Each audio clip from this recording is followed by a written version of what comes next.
In this video, we're going to talk about some higher order derivatives. We're not going to have a lot of applications in this course, but in other areas, higher order derivatives can be used for different things. So let's suppose that you wanted to find higher order derivatives of, say, some function like this function here. F of x equals x to the 6th minus 2x to the 5th plus 3x to the 4th minus x squared plus 3. Okay, so the notations that you can use for the first derivative, if y is the function, then y prime can be used for the derivative. If you're using f notation, then you could use f prime. Also, if y is used, instead of using y prime, you could say dy over dx, or instead of using f prime, you could say the derivative of f with respect to x. This dx notation is generally used, it's called a differential operator. It can be used in when you're solving differential equations. But at any rate, you know how to find the first derivative. Just take the derivative of each term, and you get 6x to the 5th minus 10x to the 4th plus 12x cubed minus 2x. Now if we move to the second derivative for y, if you're using y as your notation, would be y double prime. If you're using f, it would be f double prime. If you're using dy over dx, for the second derivative would be d squared y over dx squared. And if you're using these d of f over dx, it would be d squared f of x over dx squared. There's a reason why the square in the numerator is with the d and in the denominator is with the x, but I wouldn't worry too much about that. But it's actually with how you apply the operation of taking the derivative of a derivative. And then the differential operator notation would simply be d squared x of y. So the second derivative, you would just take the derivative of the first derivative, and you would get 30x to the 4th minus 40x cubed plus 36x squared minus 2.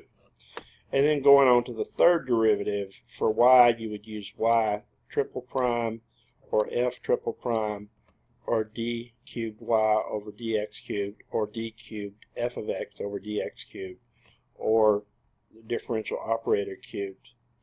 And the third derivative would be the derivative of the derivative of the derivative.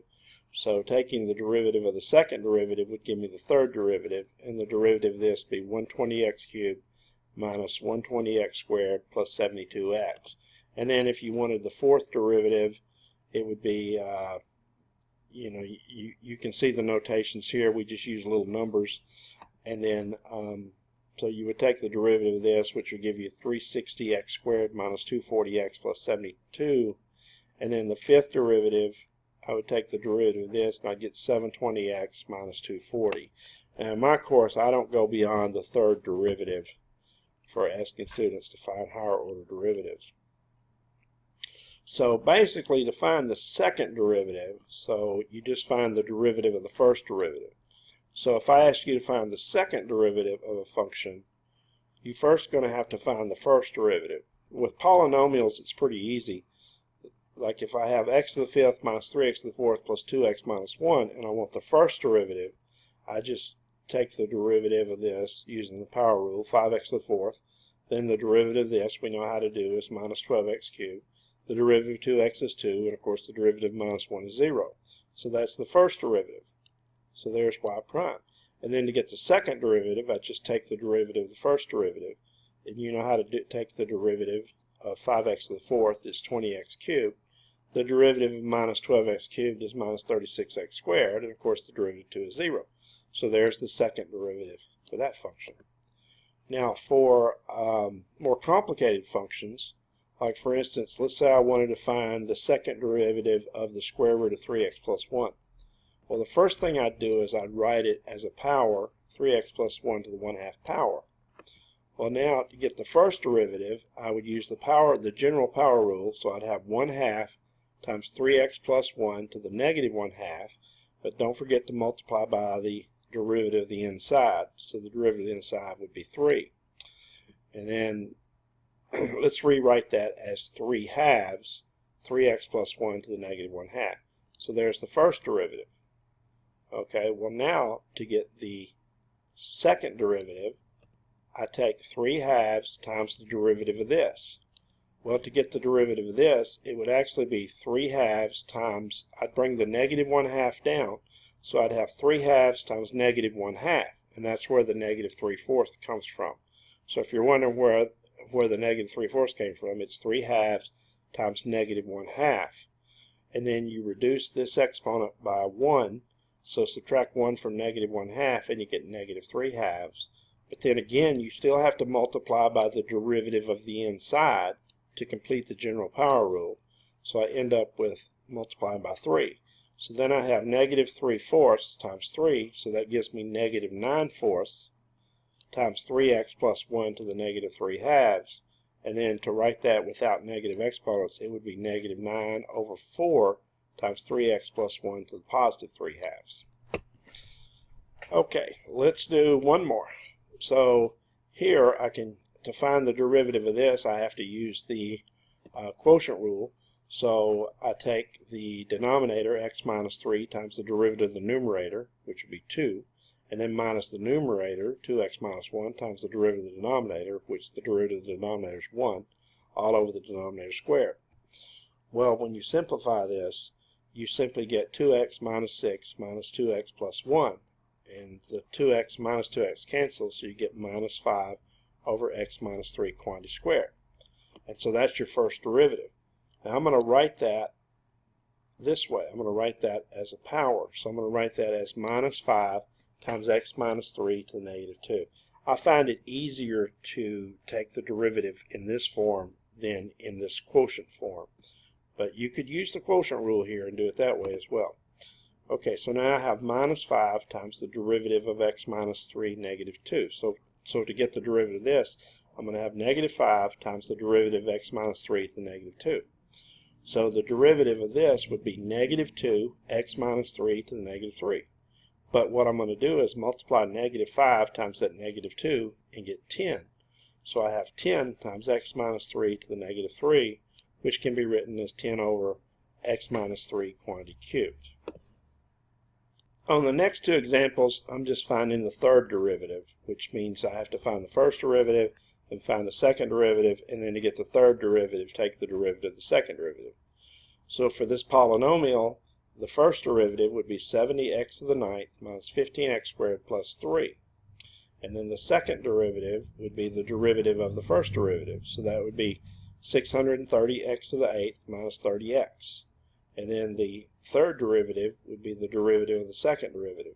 So I'd have 630 times 8x to the 7th, which is 5040x to the 7th. And then the derivative minus 30x is just minus 30. So there's the third derivative. Now, to find the derivatives of 1 over t squared, I'm going to write that as t to the negative 2. Now, since I'm only looking for the third derivative, I'm not actually going to simplify the first two derivatives when I get them. I'm just going to keep going. So the derivative of t to the negative 2 would be negative 2 t to the negative 3. And then to get the derivative of the second derivative, I take the derivative of this. So that's going to be negative 2 times negative 3 t to the negative 4, which would be positive 6 to the negative 4. And then to get the third derivative, I take the derivative of this, which is going to be 6 times negative 4 t to the negative 5. So that's going to be negative 24 t to the negative 5. And now, once I got my final answer, I'm going to write it without the negative exponent. So negative 24 over t to the 5th. Now,